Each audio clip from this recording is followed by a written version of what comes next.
मैं हूं गणेश कुमार और आप देख रहे हैं इंडियन ट्राइब्यून न्यूज़। तो आज हमारे साथ बातचीत करने के लिए जुड़े हैं बसोली के एमएलए भारतीय जनता पार्टी के श्री दर्शन सिंह जी। तो सबसे पहले तो उनको मैं मुबारक भी दूंगा क्योंकि पहली बार उन्होंने असेंबली में इलेक्शन में हिस्सा लिया और अच्छे मार्जिन के साथ चौधरी लाल सिंह जी को कराया, जो कि काफ़ी टाइम सियासत में 20-25 साल से मतलब हारे भी हैं और जीते भी हैं। और इनसे जानना चाहूँगा कि किस विज़न के साथ आप मतलब इस फील्ड में अपने कदम रखा और कैसे काम जो है बसोली के लिए करेंगे। धन्यवाद जी। मैं आपके माध्यम से जितने भी आपके इंडियन ट्राइब्यून के जो भी व्यूअर्स हैं उनको सबको मेरा नमस्कार। तो आज मेरा बिलावर आना हुआ और बाबा भोलेनाथ के दर्शन करे, अभी मैं सुराला माता जाऊंगा। तो सबसे पहले तो मैं धन्यवाद करता हूं हमारे शीर्ष नेतृत्व का, माननीय देश के प्रधानमंत्री मोदी जी का, हमारे राष्ट्रीय अध्यक्ष JP नड्डा जी का, हमारे प्रदेश अध्यक्ष अरविंद रैना जी का, डॉक्टर जितेंद्र सिंह जी का, अशोक गोयल साहब का, कि जिन्होंने एक बड़ा विश्वास करके, एक छोटे से कार्यकर्ताओं पर इतना बड़ा विश्वास करके जो बसोली विधानसभा का मैंडेट है जो मुझे दिया और जिन पर इतना बड़ा भरोसा किया। बाकी जैसे कि आपने कहा कि किसको हराया किसको नहीं हराया, तो वो बसोली की जनता ने इस बार मन बना लिया था।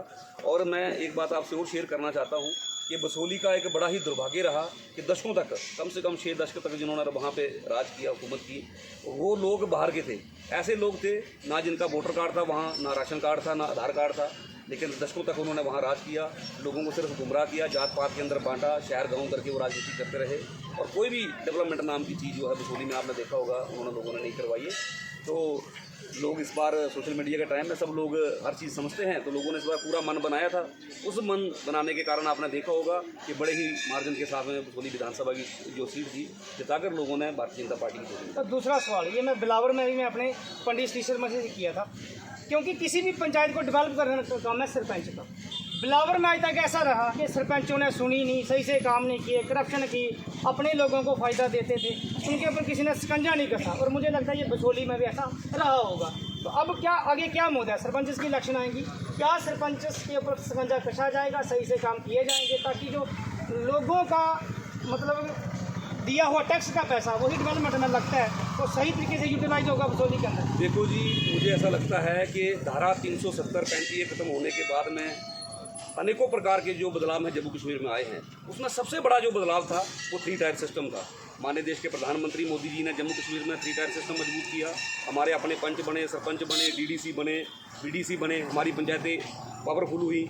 लेकिन कुछ सरपंचों ने उसका दुरुपयोग जो किया, फर्स्ट टाइम था, क्योंकि जब से हिंदुस्तान आज़ाद हुआ था हमारे यहाँ कोई 3 टायर सिस्टम नहीं था, कोई पंचायतें हमारी मजबूत नहीं थी। आज पंचायतों को फंड आ रहे हैं, BDC को फंड आ रहे हैं, DDC को फंड आ रहे हैं, तो सारे काम डेवलपमेंट के ग्राउंड लेवल के हो रहे हैं। जिन लोगों ने नहीं किए तो मैं उनको कोई लाशन जो उनको इल्ज़ाम नहीं लगाना चाहूँगा।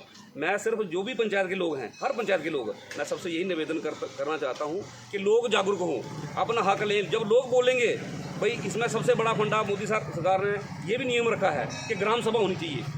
और मैं कहता हूँ जो भी प्लान बने, जो भी कार्य रखे जाएँ, तो एक ग्राम सभा हो, ग्राम सभा के अंदर वो DPDP प्लान जिसको बोलते हैं जो गवर्नमेंट ने तो उसमें लागू किया है। लेकिन हमारे लोग ये भी बड़ी ऐसा कहना नहीं चाहिए मुझे, लोग घर में बैठ के ऐसे ना चुल्ली रुपये गलना बढ़िया कर देते हैं बाहर नहीं, लेकिन अपना हक लेना चाहिए। जो भी पंचायत में पैसा आ रहा है तो उनको ढंग से लगाना चाहिए उनको, और जो भी DPDP प्लान के तहत ही लोगों को काम करवाने चाहिए। जो प्रायोरिटी पे काम है, जैसे गाँव के 10 काम लिखाए, जो प्रायोरिटी में 3-4 काम है उनको पहले रखाओ, बाकी सेकंड में रखाओ। तो मुझे ऐसा लगता है आने वाले टाइम में फिर पंचायती इलेक्शन भी आएंगी तो और पंचायतें हमारी मजबूत होंगी और अच्छे लोग चेहरे आगे आएंगे और विकास होगा। तो लास्ट बार अभी असेंबली लगी कुछ दिन पहली बार बड़ा घमासान हुआ, वो क्या था? 370 को क्या NC वापस लाना चाहती है या 371 कोई नया रेजोल्यूशन पास करना चाहती है, वो क्या था? क्योंकि आप भी उस असेंबली में थे, देख रहे थे हम। जी, उसके बारे में सबसे पहले तो मैं धन्यवाद करता हूँ हमारी बसोली की जनता का कि जिन्होंने फर्स्ट टाइम मुझे जम्मू कश्मीर की जो ऐतिहासिक असेंबली में पहुँचाया। तो वहाँ पर हमने देखा जो 5 दिन का सेशन था हमारा, तो पहले दिन तो स्पीकर का अनाउंसमेंट होनी थी, स्पीकर बनाना था, तो स्पीकर बने हमारे रैदर साहब। उसके बाद में अधिवेशन था अपना LG साहब का, उसके बाद में दूसरे दिन था वो था सिर्फ श्रद्धांजलि के लिए कि 6 साल में जो भी जिनकी मृत्यु हुई है हमारे लेजिस्लेटर, तो उनको श्रद्धांजलि देनी थी। तो तीसरे दिन से हमारा जो है वोट ऑफ थैंक्स था, सिर्फ इतना ही था कि जो अधिवेशन जो भी उन्होंने रखा है LG साहब ने उसके ऊपर वोट ऑफ थैंक्स करना, अपने मेरी विचार बात रखनी है, अपने इलाके की गांव की बात करनी है। लेकिन वहाँ पे हमने देखा कि NC और PDP में ओड़ लगी हुई थी कि सबसे पहले 370 का मुद्दा कौन उठाए। क्या तो पहले कांग्रेस भी पीछे बैठ के कोई रोल निभा रही है? देखो, कांग्रेस तो इन्होंने एक साथ इलेक्शन लड़ी है एनसी और कांग्रेस ने, तो कांग्रेस तो समर्थन कर ही रही है एनसी का।